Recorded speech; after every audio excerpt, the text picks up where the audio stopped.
To understand the applied importance of the internal capsule along with this blood supply, we should have an idea of all the type of fibers which are passing through the internal capsule. So, we'll draw the internal capsule and the type of fibers which are passing through the internal capsule at different positions. This is the internal capsule. As we know, this is the anterior limb, genu, posterior limb, sublentiform, is a retrolentiform part, is a retrolentiform part, and sublentiform part. Now, first group of fibers we are going to discuss is the motor fibers. So, under motor fibers, the first type of fiber is the corticopontine fibers.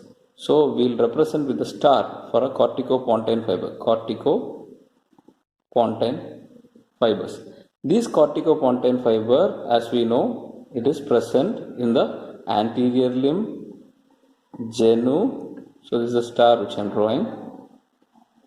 Anterior limb, genu, and the posterior limb will have, along with the retrolentiform part, we have the corticopontine fibers. If you want to study in detail about corticopontine fibers, this can be again classified into frontopontine fibers, the paretopontine fibers, the temporopontine, and the occipitopontine. Here, the frontopontine fibers will be occupying the entire anterior limb, genu, and the posterior limb. And the temporopontine, paretopontine, and the occipitopontine fibers will be occupying the retrolentiform part. So that is about corticopontine fibers. Then the next group of fibers will represent with a orange color dot. So this is actually the corticonuclear fibers. Corticonuclear fibers. So this corticonuclear fibers will carry, so this is at present in the genu. So these corticonuclear fibers will be carrying the motor sensation to the cranial nerve nucleus. So it will be mainly controlling the head and neck and facial muscles. Next, the third group will represent using blue color dot. Okay, blue color circle will represent, and this is actually the corticospinal fiber.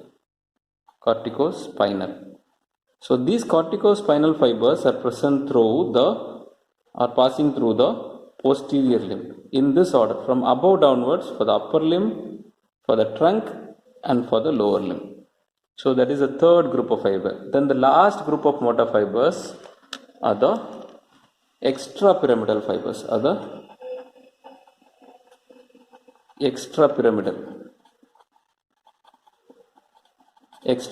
fibers. These extrapyramidal fibers occupy the same position as that of the corticospinal fibers in the same order.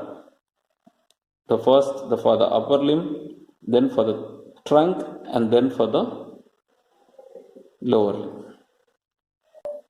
So these are all the motor fibers. The next group of fiber what we have to see is the sensory fibers.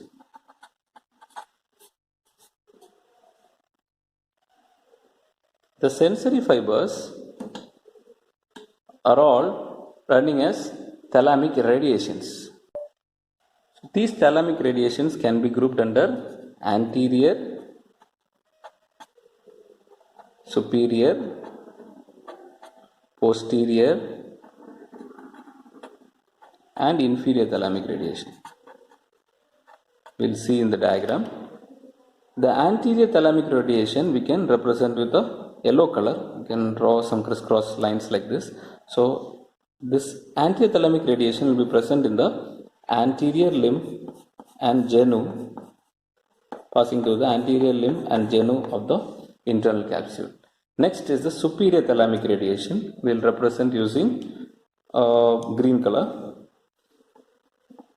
So this superior thalamic radiations are passing through the posterior limb of internal capsule. Then at last, then next is the posterior thalamic radiation.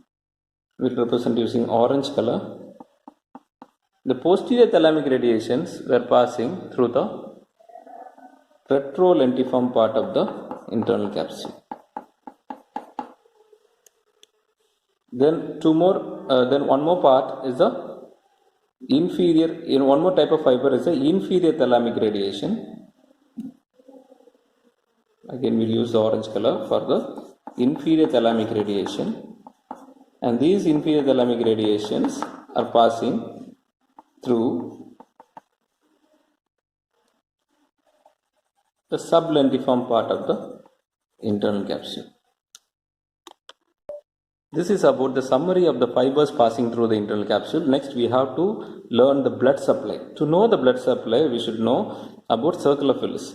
The circle of Willis is the main source of blood supply to the brain.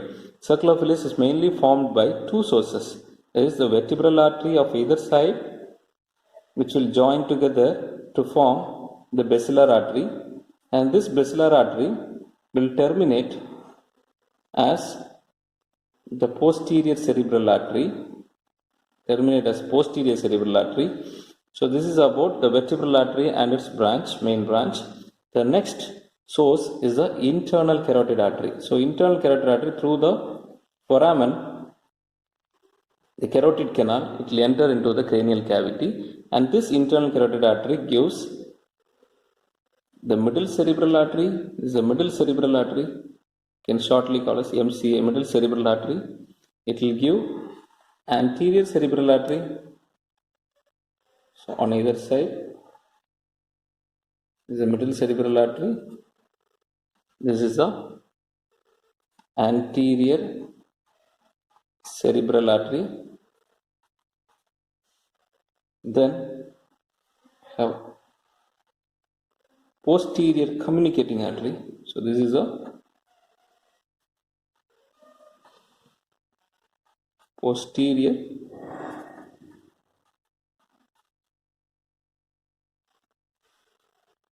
communicating artery, and these two anterior cerebral arteries are communicated through anterior communicating artery. So the main source of the blood supply is by the middle cerebral artery, the anterior cerebral artery, posterior communicating artery, and this is actually the posterior cerebral artery. This is the posterior cerebral artery. Then at last we have one more branch, this one. This is the anterior choroidal artery. This is the anterior choroidal artery. Now we will see the branches which are supplying the internal capsule and which part does it supply, and what is the lesion produced by the damage to that particular blood vessel or block to the particular blood vessel. The branch which is coming from the anterior cerebral artery takes a recurrent course and supply. Branch which is coming from the anterior cerebral artery will take a recurrent course and supply the anterior limb and the genu. Supply the anterior limb and the genu. So this branch is supplying the anterior limb and the genu. And this artery is called recurrent artery of Hubner. This artery is called recurrent artery of Hubner. Recurrent artery of Hubner. Recurrent artery of Hubner. So this, as we know, this anterior limb and genu is mainly carrying the corticopontine fiber, that too mainly the frontopontine fibers. So the corticopontine fiber is mainly responsible for coordination of the movements. So the coordination of the movements will be lost, and this genu, it also supplies the genu. So genu contains the corticonuclear fibers. So the damage to the corticonuclear fibers will cause paralysis of the facial muscles, head and neck muscles, etc. So the muscles of the face, head and neck, tongue will be paralyzed if this supply is lost. So recurrent artery of the Hubner and its applied importance is over. Next important branch is coming from the middle cerebral artery. The branch which is coming from the middle striate branch is called the lateral striate artery or the lateral striate branch. Lateral striate branch or the lateral striate artery. As you see, it is supplying the entire posterior limb of the internal capsule. It is supplying the entire posterior limb of the internal capsule. This artery can be otherwise called as Charcot's artery. This artery can be otherwise called as Charcot's artery. So this is a very important artery because the corticospinal tract and these extrapyramidal fibers are passing through the posterior limb. So the corticospinal tract will be carrying the motor function for the upper limb, trunk and the lower limb. So if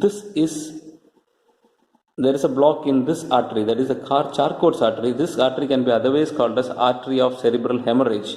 So if there is a hemorrhage or if there is a block in this artery, it will cause the paralysis of the entire body on the opposite side. So we will have a contralateral hemiplegia. If this artery is affected, we will have a contralateral hemiplegia. So this is a very important artery, Charcot's artery. Then the next important source are the central branches which are coming from the anterior choroidal artery. So the central branches which are coming from the anterior choroidal artery will supply the sublentiform part. These are the central branches. These are the central branches which are coming from the anterior choroidal artery, which will supply the sublentiform part. As we know, sublentiform part is mainly concerned with the what is this? This is the inferior thalamic radiation, which will carry what fibers? To area number 41 and 42. That is the primary auditory area. So it will carry the auditory fibers. Okay, auditory fibers. So there will be impairment in hearing. Okay, there will be impairment in hearing. The central branches which is coming from the anterior choroidal artery. Then the next area which is left is the retrolentiform part.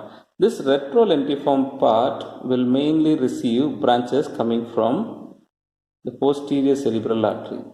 It will mainly receive the branches coming from the posterior cerebral artery. So if this branch is obstructed, then as we know, the posterior thalamic radiations are passing through the retrolentiform part, which will be visual in function. So the visual cortex, the fibers are going to the visual cortex, the posterior thalamic radiation. So if that is affected, we will have the hemianopia.